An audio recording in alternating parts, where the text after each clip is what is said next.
At Investor Central, I'm Mark Lowdy with Property Hunt. My guest today is Tan Yang Po, who is not only a successful business person and author, but is also deeply engaged in property investing. And that's, of course, why we've invited her here to talk about property on Property Hunt.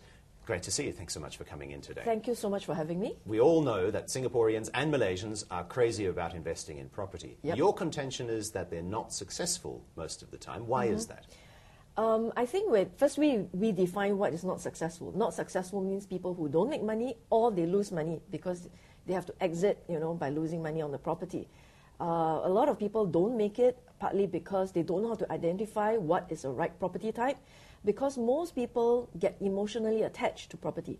So they like to invest in things that they look good, but it may not meet their financial goals. Okay, isn't it all about location, location, location? Yeah, that's where the myth is, because a lot of people think location is everything in property investment. That's why we have to bust that myth and say that no, besides location, there are actually two other things that's very important. One of which is the pricing. You can have a perfect location, but you buy at ridiculously high prices, you will still lose money on a property. And the other one is that your ability to hold, because property goes through property cycle.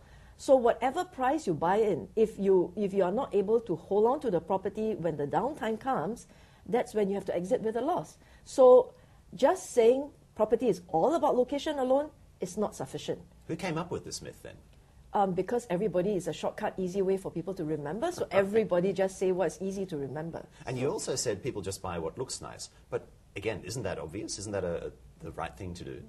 Unfortunately not. That's why a lot of people don't succeed, because it's cost a lot of money to invest in property. So people like to feel good when they buy it. So therefore it must look good, it must feel right, people around me must love the property. But always remember, property is only a tool to help you achieve your financial goal. Unless you are just buying it to stay in it. Yes, it feels good, look good, fantastic. But if you're buying to invest, to make money out of it, it's only a tool. At the end of the day, I always tell people, invest with a calculator. The number must add up. And you must make money out of the property rather than just feel good about the property. So you need to detach your emotion from investing in property if you want to make money in property. You know, the way you're talking almost sounds like you're talking about stocks, because sometimes people also fall in love with the companies that they've bought the stocks in. Yeah. And there must be a differentiation between people who buy stocks because they like the company, maybe they know the entrepreneur who runs the company, or they buy and sell as a trader. You're saying it's the same in property. So how many people are clear on that distinction, that they're buying either to live in or as an investment? Okay. In a way, in some aspect, you're right by saying that it is quite similar, because people are all buying your emotions. And that's one reason why people fail in investment, because we get excited over something instead of working the numbers. The difference between buying in shares versus buying in property is because people who buy in shares fall in love with either the business, or they fall in love that the price is shooting up, I get excited over it. Whereas property, people fall in love because it's something they can see, they can touch, they can feel. And that attachment sometimes become even stronger because I can see, I can feel, I can touch. Whereas a business, sometimes you look at the numbers, you look at what they do, you like the founder, you like the nature of the business because you like the kind of product, but you might not be able to see it, touch it, feel it immediately. So people get excited over stock because of the price run, and you can make a lot of money. It costs you very little money, you can make a lot of money. So that's the excitement. Whereas property, they fall in love more emotionally because they can see, they can feel, they can touch. The attachment is stronger. In Singapore and Malaysia, people love to invest in property. You go along to any party and before long the conversation turns to property, right? Yes. So what should you be saying, what should you be thinking when you go along to one of these parties, maybe with friends and neighbours, everybody starts talking about, oh, that property that they really like and they think is going to make them a millionaire. What sort of thought processes should you have in your head at that time? I think the most important thing is I always try to educate people first. The reason is because a lot of people get excited over property, it looks good, perfect location, and they just love it because you have all the amenities. But I always like to caution people that before you jump into any property, first know clearly what you want to achieve out of the property. What is your goal in investing in the property type? Like what sort of returns you mean? Yeah, you want? Not just what type of return, but how long, how short. For example, generally we categorize in property investment into two. You either buy it for capital gain because immediate, there's no cash flow. For example, you buy investment property that's off the plan. Or the other type is you buy for cash flow. For example, today the hottest market that generates cash flow is Geylang, the red light district in Singapore. So while it gives you very good cash flow, the capital gain may not be as fast. So it depends on what you're looking for at this point in time in your life. For example, if let's say I'm already at 40, 50 years old, I'm planning to retire. I generally want to go for cash flow because those generally has lesser risk but generate good income every month. Whereas today, if I were to buy Orchard Road, which off the plan doesn't give me any cash flow, but I'm betting on the future, there'll be huge capital gain. But when the market turns, the risk is also higher. But when the market don't turn, chances are I'm going to make 10 times more in Orchard Road than the one in Geylang. So you've got to be very clear what you're looking for first in terms of your goal that you want through the property before you even talk about the property. So I always like to open up people's mind and challenge people to think a little bit first before they even talk about the property. You were in a former life, before you started your Asia personal coaching business, you were a high-flying executive with Yves Saint Laurent and Montblanc in the Yes. Asia Pacific. What made you go from those luxury brands into property investing? Basically because I love a good challenge in life. I get bored when things get a bit stale or a bit routine. So, I kind of like climbed the corporate ladder literally from the base. I started almost like a salesperson, and I climbed corporate ladder all the way to Yves Saint Laurent, heading 22 countries throughout Asia Pacific, and not just Asia, 22 countries. And once I hit that, I kind of felt I hit a ceiling. I want a bigger challenge because for me, growth is very important. So once you hit a ceiling, you find that you can't grow any further. And I know that the next big challenge is to start up your own business. And I love doing businesses. I start up 6 markets, literally from zero base.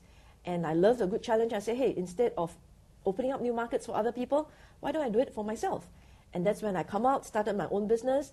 And one thing I always believe, true to the title of my book, catch your passion. Do what you enjoy and you will succeed. And the other passion I have besides doing business is property. So I said, what better way than to combine both, and started doing, property investment and enjoy doing business as well. And at the same time, you can help a lot of people. So that's how this whole business started, for the challenge, for the passion. There is a rather uncomplimentary phrase around. Those who can do, those who can't teach, and those who can't teach consult. And I just wonder, it's rather uncomplimentary. Right. But I guess the point is that if you are so successful at it and you like it so much, then why bother trying to teach other people how to do it? Very good question, Mark, because that's what a lot of people ask me. Yang Po, you're so successful, why bother teaching, other people? I think if you talk to a lot of successful people, they will tell you, they will come to a stage where making money is not just everything. I think at the end of the day, the greatest satisfaction is when you're able to help other people. One of the reasons why I started my business is also, besides Asia Personal Coaching, I have another business called Asia Property Investment, is because when the crisis hit 2 years ago, I realized it's a fabulous opportunity to grab hold of a lot of distressed property around the world. I personally have been investing in property for the last 20 years. But I tell myself, if I'm just going to go out and invest myself, there's only so much I can do. And since there's a perfect opportunity, why don't I gather everybody together, we all make money together, and then we all can celebrate and enjoy the fruit of labor together. And at the same time, I've been in an organization where when you are able to help people and people can shine through and have a breakthrough in their life, to me, that's the most rewarding thing ever you can achieve in your life. So I said, hey, why don't we gather everybody together, help everybody succeed, and everybody make money? Because... So how does it work? You all pool your money and then you invest in a property? Yeah, so it works various ways. First, I teach people because I tell people you must know the right way of doing it first before you even invest. So I have the right foundation, point number 1. Point number 2, there are different ways on investing. One way is when we find a big block of building and we say, hey, this is fantastic opportunity but costs a lot of money, a lot of us don't have. So we pool together, we form a company, we invest in the property. Alternatively, is some people say, Yang Po, this is such a good distressed property. I want to own it. I don't want to sell it in a short term. I want to own it forever and ever. So we can have a building. Let's say we have 20 to 30 units. Some people may take individual units, individual title. Some may form a group to take up a few of the units. So it's very flexible, and it allows people to invest in whatever form you want. So we are not limited to 1 or 2 types of investment. And that's the beauty of having a group together. Okay. And you were saying earlier you have about 2,000 members of this club. Yeah, we have more than 2,000 members. And where do you all invest your money? Currently, because we are in Singapore, I assume there aren't too many distressed properties, right? Yes. So we have different type of investment. One is distressed property because, like US, we are pretty big investing in UK and US and Europe right now because they are huge distressed property. For example, we bought 200 landed property in US. Average, one landed, we bought it at $15,000, and that's a super good deal, you know. And well, that's assuming they are in the right location and they meet your investment objectives. The returns a month, the rental is $500 a month. In other words, 1 year, your rental is $6,000. Out of the $500 a month, $400 is guaranteed by the government. The reason is because the market was so bad, the government wanted to take care of the people. So out of $500, even if you're not rented, the government guarantee you $400, you still make a good, decent $4,800. But assuming you do a $6,000, in 3 years, you already make back your principal. Even if the property doesn't appreciate, you continue to hold on, it gives you amazing cash flow, you know, for your retirement as well. So these are the kind of investment we do. And every time the European leaders fail to manage the debt crisis, you rejoice because presumably property prices keep falling. Exactly. That's why I tell people, for us, when market doesn't do well, that is our opportunity. So what we do is we just follow the market. You know, so for example, we were investing quite heavily in London the last 2 years, but now the prices in London is really going up. So what we do is we move on to the next market. That's why now we are more active in US. We are more active in the rest of the Europe besides London, like Germany, you know, like some other European countries as well. And also now we are very active in Malaysia. Those we buy more for capital gain. The reason is because Malaysia economy is becoming very strong. Thanks to Najib, I think he's done a great job in bringing up the economy. Program. Yeah, and a lot of development is doing very well. And that's the reason why we have also become developer. We are developing 700 units development named after Asia in Johor Bahru, you know, where the Iskandar, the major project that the government is investing in. Mm-hmm. And just this year alone, it has gone up 30% already. The market in JB has gone up 30%. So these are, again, different strategy that we use for different market. Mm-hmm. What about Kuala Lumpur and some of the hot areas in KL, such as Mont Kiara, Damansara Heights, those areas? Is that also the sort of area you're looking for? Because Johor Bahru doesn't strike me as the real estate, the next place where real estate is going to do really well. Oh, now it's going to be the hottest place. That's the reason why just this year alone it has gone up 30%. All because of Iskandar Malaysia, is it? One reason is because Iskandar. I think more importantly because Singapore government is actively encouraging Singaporeans to go over to Malaysia because cost of healthcare, housing is too expensive in Singapore.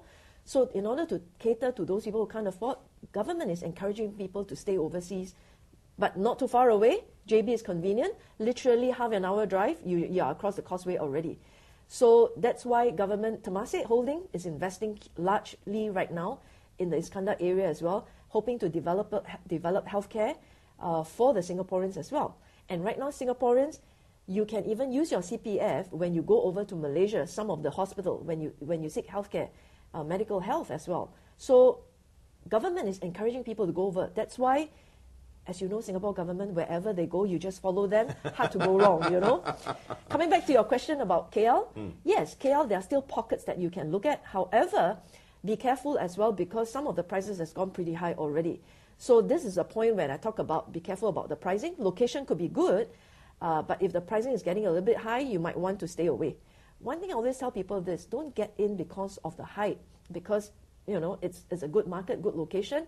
There will be plenty of opportunity in elsewhere outside of the location. The important thing is, like I said, look back at your goal, what you want to achieve. Don't have to rush into an opportunity.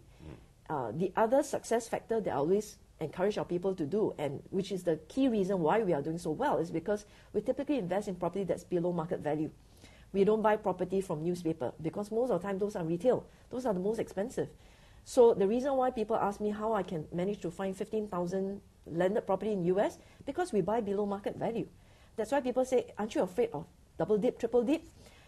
When you're buying a landed property at 15,000 US, even you have double dip, triple dip, 4 times dip, how far lower can it be? Just to build a building alone is going to cost much more than 15,000 US. So these are very safe bet, and chances of you going wrong, next to not possible. You know, there's also been a lot of skepticism about Iskandar going well or not. Does it matter to you whether Iskandar is an economic success? Of course it matters, because at the end of the day, we are also investing in Iskandar.